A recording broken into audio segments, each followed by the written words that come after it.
வணக்கம். சென்னையிலேருந்து சுப்புலக்ஷ்மி. இன்றைக்கி நான் நுங்கு தோலும் வச்சு ஒரு சைட் டிஷ் செஞ்சு காட்ட போகிறேன். வாங்க வீடியோக்குள்ளே போய் பார்க்கலாம். கடாயை சூடு பண்ணிவிட்டு நெய் ஊற்றிக்கணும். அதுக்கப்புறம் லவங்க, பட்டை, ஏலக்காய் போட்டுக்கணும். இதில் இப்போ கொஞ்சம் சீரகம் போட்டுக்கணும். அடுத்தது இஞ்சி, பூண்டு, பச்சை மிளகாய் இதை போட்டுக்கணும். இதை கொஞ்சம் அந்த பச்சை வாசனை போகிற வரைக்கும் ஜஸ்ட் ஒரு 1 or 2 minutes வதக்கினா போதும். இது வதங்கிடுச்சு. இப்போது வெங்காயத்தை பொடியாக நறுக்கி வச்சுருக்கிற ஒரு வெங்காயத்தை, பெரிய வெங்காயம் ஒன்று சேர்த்துக்கணும். வெங்காயம் கொஞ்சம் டிரான்ஸ்பரண்ட்டாக ஆகிற அளவுக்கு வதக்கிக்கலாம். வெங்காயம் இந்த அளவுக்கு டிரான்ஸ்பரண்ட்டாக வதங்கினதுக்கப்புறம் குடமிளகாவை ஆட் பண்ணிக்கலாம். இந்த வெஜிடபிள்ஸு நம்ம சாய்ஸு தான், எதை வேணால் போட்டுக்கலாம். இதுவும் கொஞ்சம் சாஃப்ட் ஆகணும். கொஞ்சம் அப்படியே மூடி வச்சுட்டு ஒரு 2 minutes அப்படி விட்டோன்னா நல்லா மக்கிடும். குடமிளகா கொஞ்சம் ஓரளவுக்கு மக்கிடுச்சு. இப்போ இதில் நான் பச்சை பட்டாணி சேர்த்துருக்கேன்.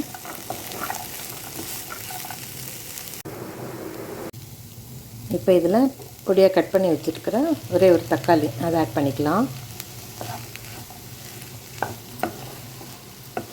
தக்காளியும் கொஞ்சம் சாஃப்ட் ஆகணும். தக்காளி நல்லா சாஃப்ட் ஆகிடுச்சு. இந்த அளவுக்கு ஆனால் போதும். மிக்ஸி ஜாரில் தேங்காய், அது கூட இந்த நுங்கு தோல், இது ரெண்டுத்தையும் நான் அரைச்சிக்க போகிறேன். இப்போ இதில் அரைச்சி வச்ச தேங்காவும் இந்த நுங்கு தோலும் அந்த பேஸ்ட்டு போட்டுக்கலாம்.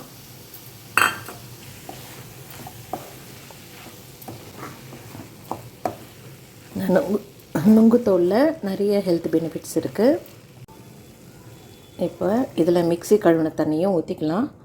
கன்சிஸ்டன்சி பார்த்துக்கிட்டு இன்னும் கூட கொஞ்சம் தண்ணி ஊற்றிக்கலாம். இந்த கிரேவி நல்லா கொதிக்குது. அந்த மிக்ஸி ஜார் தண்ணி, அதுக்கப்புறமும் கொஞ்சம் இன்னும் தண்ணி கூட ஊற்றிருக்கேன். இப்போ இந்த ஸ்டேஜில் இந்த டிஷ்ஷுக்கு தேவையான அளவு உப்பு போட்டுக்கலாம்.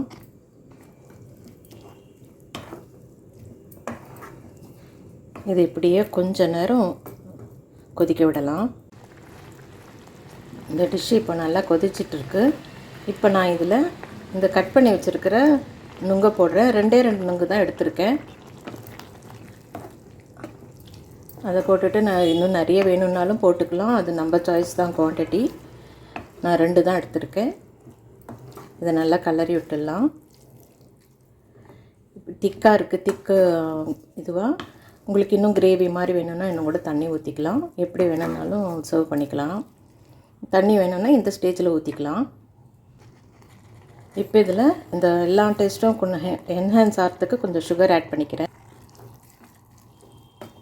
நல்லா கிளறி விட்டுக்கலாம்.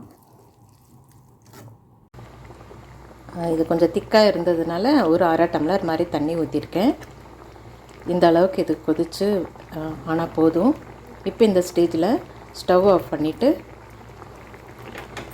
கொஞ்சமாக லைம் ஜூஸ் ஆட் பண்ணுறேன். ஒரு 1/2 இது.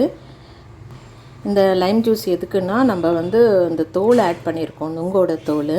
அதில் கொஞ்சம் ஒரு மாதிரி துவர்ப்பு தன்மை இருக்கும். அதை காம்பன்சேட் பண்ணுறதுக்கு தான் இந்த லைம் ஊற்றிருக்கேன். இல்லைன்னா லைம் ஊற்றலைன்னா நம்ம தேங்காய் அரைக்கும் போது அதில் கொஞ்சமாக புளி சேர்த்துட்டு அரைச்சிக்கலாம்.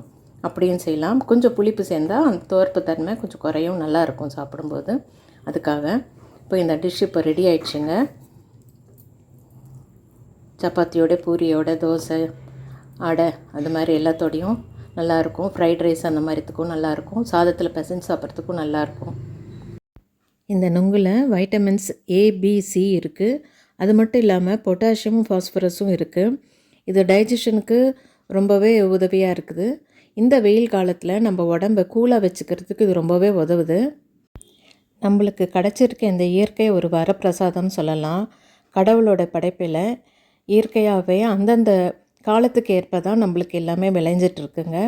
அதை நம்ம கரெக்டாக நம்ம உணவில் பயன்படுத்திட்டு சாப்பிட்டுட்டு வந்தோன்னாவே நம்ம நல்லா ஆரோக்கியமாக இருக்கலாம். நம்ம குடும்பத்தையும் ஆரோக்கியமாக வச்சுக்கலாம். ஸோ இது எல்லோரும் ஃபாலோ பண்ணுங்கள். ஆரோக்கியமாக வாழுங்க, சந்தோஷமாக வாழுங்க. அடுத்த வீடியோவில் சந்திக்கிறேன். நன்றி, வணக்கம்.